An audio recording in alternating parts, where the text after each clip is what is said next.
राम मंदिराच्या उद्घाटनावरून राज ठाकरे यांनी मनसैनिकांना कारसेवकांचं स्वप्न पूर्ण होत आहे त्या आनंदात सहभागी होण्याचं आवाहन पुण्यातील मेळाव्यात केलं।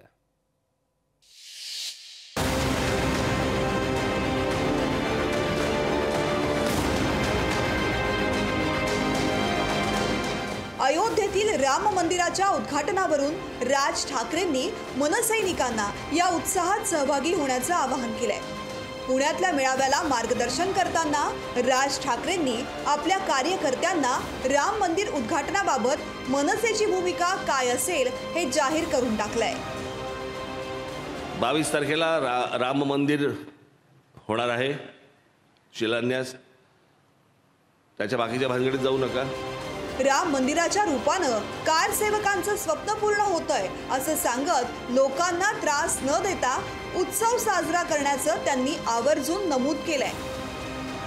ज्या कारसेवकांनी तिथे जे कष्ट घेतले, त्यांनी जे स्वप्न पाहिलं ते स्वप्न 22 तारखेला पूर्ण होते। आणि त्या कारसेवकांसाठी म्हणून जिथे जिथे तुम्हाला महाराष्ट्रामध्ये चांगल्या अर्थाने चांगल्या पद्धतीने जिथे जिथे तुम्हाला आरत्या जे काही चांगलं करता येईल, लोकांना त्रास न देता त्या सर्व गोष्टी मला असं वाटतं माझ्या महाराष्ट्र सैनिकांकडनं महाराष्ट्रभर होणं गरजेचं आहे। सध्या देशभरात अयोध्येतील प्राणप्रतिष्ठा सोहळ्यासाठी तयारी सुरू आहे।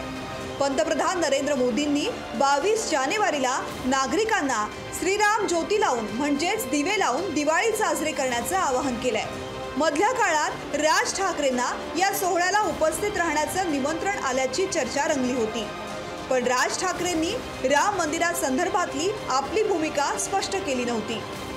एक प्रकारे राज ठाकरेंनी मनसैनिकांना प्राणप्रतिष्ठा सोहळ्याच्या निमित्तानं घडणाऱ्या राजकीय घडामोडी, वादविवाद आणि आरोप प्रत्यारोपांमध्ये न पडण्याचं आवाहन करत आनंद साजरा करण्याचं सांगितल्याचं दिसतंय।